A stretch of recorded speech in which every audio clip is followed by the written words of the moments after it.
Selon vous, quels sont les grands enjeux de la littérature contemporaine? Les grands enjeux de la littérature contemporaine, je pense qu'il n'y en a qu'un seul. Hein. L'enjeu fondamental, enfin il y en a plusieurs, mais celui qui est déterminant, c'est de nous apprendre à vivre en relation. Alors qu'est-ce que ça veut dire vivre en relation? D'une manière générale, l'Homo sapiens a vécu en communauté. Et même lorsqu'on a le discours anthropologique qui va analyser la trajectoire, le principe d'hominisation et l'apparition de l'Homo sapiens, le discours anthropologique sera toujours communautaire. On va analyser le clan, la tribu, l'État-nation. Enfin bon, on est dans des principes communautaires. Et il y a une cécité totale qui s'exerce sur les trajectoires individuelles. Moi, je pense que le principe d'individuation a toujours été présent.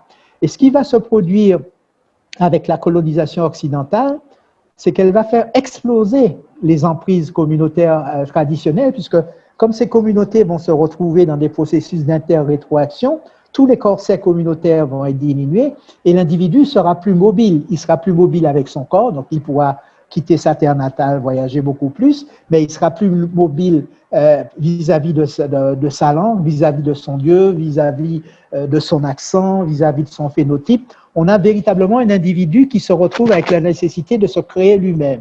Et c'est la situation contemporaine. Le monde contemporain, du fait de la relation, c'est-à-dire la mise en interrétroaction des cultures, des civilisations et des individus, est devenu un fait relationnel. Et dans ce fait relationnel, la dynamique la plus importante, ce n'est pas les grandes structurations géopolitiques en État-nation, même si elles restent assez importantes. La nouvelle dynamique, c'est la dynamique des individuations, donc ces individus qui se déplacent, qui se marient, qui se rencontrent, qui produisent des idées, qui produisent des dynamiques culturelles, qui consomment des modes culturels, enfin, une effervescence qui est largement individuelle. Et les grands artistes, les grands textes littéraires, les grandes productions artistiques sont toujours le fait d'individus géniaux. Ce n'est pas des communautés qui produisent les grands faits artistiques et les grandes dynamiques esthétiques aujourd'hui. Ce sont des individus très singuliers qui s'enrichissent des stimulations qui viennent du monde. Donc, nous avons à apprendre à vivre dans quelque chose que nous ne connaissons pas. L'imaginaire de Sapiens connaît le vivre communautaire. Je vis dans mon identité, ma peau, mon Dieu, ma race, mon histoire, mon territoire, etc. Donc, on connaît ça et on est bien là-dedans. Mais quand il faut vivre en relation, quand l'espace où on est devient multitransculturel, quand les mémoires se rencontrent, que les statuts se mélangent, que, enfin bon, on est véritable, que les langues se touchent, que les dieux sont côte à côte, on est dans une situation où l'individu n'a pas de dictat communautaire, il n'a pas de prêt-à-porter existentiel, il doit se construire lui-même et c'est très angoissant. Ce qui fait que vivre en relation, non pas vivre en communauté, mais vivre en relation, c'est angoissant pour la plupart d'entre nous. Et c'est pourquoi on a autant d'intégristes, d'identitaristes, de violence, de ressentiment, bon, on a tout ce qu'on voit aujourd'hui, mais c'est simplement le signe qu'il nous faut accéder à un imaginaire de la relation. Mais c'est ça l'objet de l'art aujourd'hui et de la littérature. Un grand texte littéraire aujourd'hui, c'est un texte qui nous aide, qui nous apprend, qui nous permet de mieux comprendre comment se tenir debout dans un vivre en relation.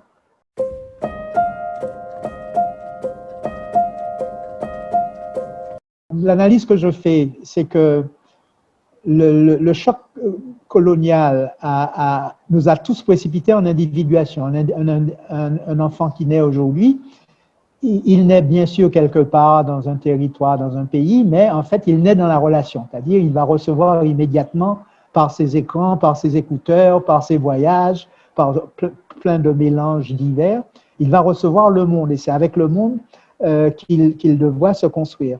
Donc, le processus d'individuation, être précipité en individuation, c'est presque automatique aujourd'hui dans la relation. Mais ce qui s'est produit, c'est que tous nos anciens modes de résistance aux oppressions étaient basés sur le mode communautaire.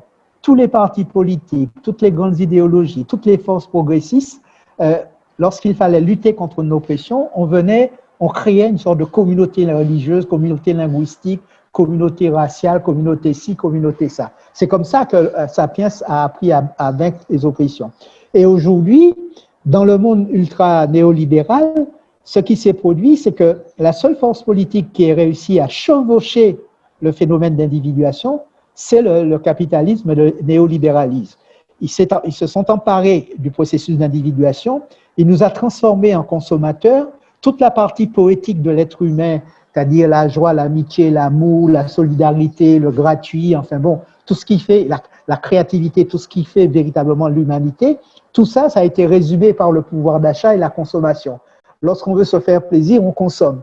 Et lorsque, pendant la pandémie, on n'a pas la possibilité de consommer, on pleure. C'est-à-dire que la liberté individuelle est devenue simplement une liberté de consommation. Et c'est ça la grande misère. Le néolibéralisme nous domine, non pas à la manière ancienne, mais nous domine nos imaginaires. Et nous avons intériorisé des comportements consuméristes. Et nous sommes réduits à notre pouvoir d'achat et nous sommes réduits aux valeurs du néolibéralisme, c'est-à-dire le tout profit, combien tu gagnes, combien je vends, etc. Une sorte de marchandisation de tout ce que nous pouvons penser. Et pire, quand on devient consommateur, on n'est plus créateur. D'une manière générale, l'individu néolibéral est un individu non créateur. Il consomme de la culture, il va au théâtre, mais c'est de la consommation. Il a perdu cette capacité créatrice qui lui aurait permis d'échapper à cette domination-là. Et c'est toute la difficulté aujourd'hui. Alors, la pandémie, la pandémie a suspendu ou contrarié l'emprise néolibérale, parce qu'elle a suspendu l'économie. L'emprise néolibérale est essentiellement économique. Le néolibéralisme, le capitalisme néolibéral a transformé la politique en principe économique. Faire de la politique, c'est faire de l'économie. Alors que la politique, normalement, c'est s'occuper du mieux-être, du mieux-vivre, du mieux relationnel humain. Non, maintenant, c'est réduit à de l'économie. Ce qui fait que lorsque l'économie est suspendue, on se dit, ah, si l'économie est suspendue, on a une chance de passer dans le monde d'après, dans un monde qui ne serait pas néolibéral, on verrait le monde autrement. Eh bien non. Pourquoi? Parce que l'individu est tellement abîmé, les individuations sont tellement abîmées, le principe consommateur, le principe de la croissance continue, le principe de la réification du vivant, enfin tout ce qui fait la misère néolibérale, c'est tellement intériorisé qu'un individu qui se retrouve confiné ou qui voit l'économie suspendue est complètement comme une marionnette qui n'a plus les fils qu'il actionnait. Et quand il n'a plus les fils, alors c'est la décomposition psychique, mentale, et ce sont les grandes angoisses auxquelles on assiste. Et surtout, ce sont ces contestations, le plus souvent imbéciles, des principes de lutte contre la pandémie. Donc, on est dans cette misère-là. On pensait que le virus nous aiderait à nous débarrasser du néolibéralisme. Au contraire, il nous met en face du néant dans lequel nous sommes précipités. Donc, on a un grand problème de comprendre. C'est pas simplement donner des mots d'ordre, parce que le monde d'après, l'alternative au néolibéralisme, c'est très difficile à trouver. Mais il y a quand même des idées, il y a quand même une effervescence, il y a de la créativité à mettre en place. Donc, on a à peu près les idées, mais on ne sait pas trop comment modifier les imaginaires, parce que les imaginaires sont largement dominés par le néolibéralisme.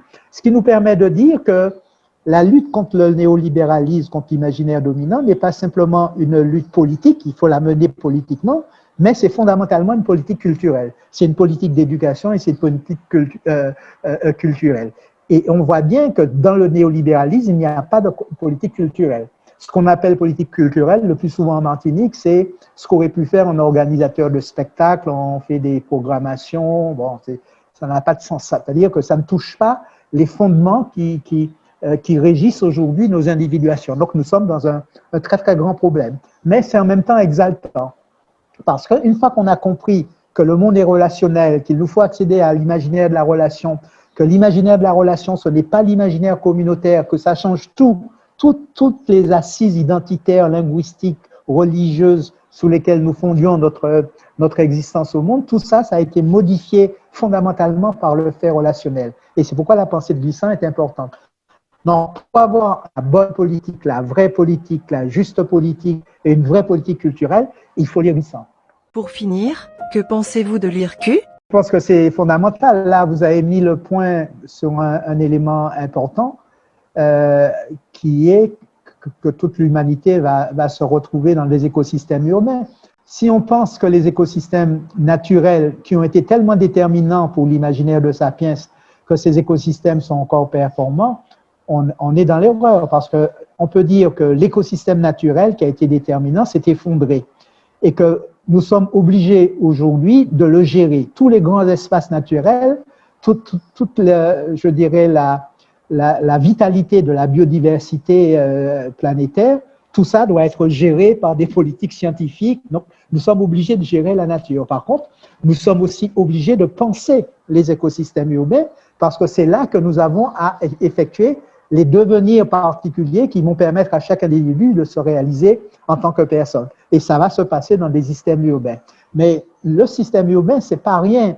Le système urbain, c'est aussi l'immanence numérique. Les villes seront des villes numériques et seront des villes qui sont très, très largement gérées par l'intelligence artificielle. Donc, on voit que lorsqu'on passe dans l'écosystème urbain, on passe dans l'écosystème numérique, dans l'écosystème de l'intelligence artificielle, et on entre dans un autre écosystème qui, pour moi, va être déterminant dans les années qui viennent, qui est l'écosystème cosmique.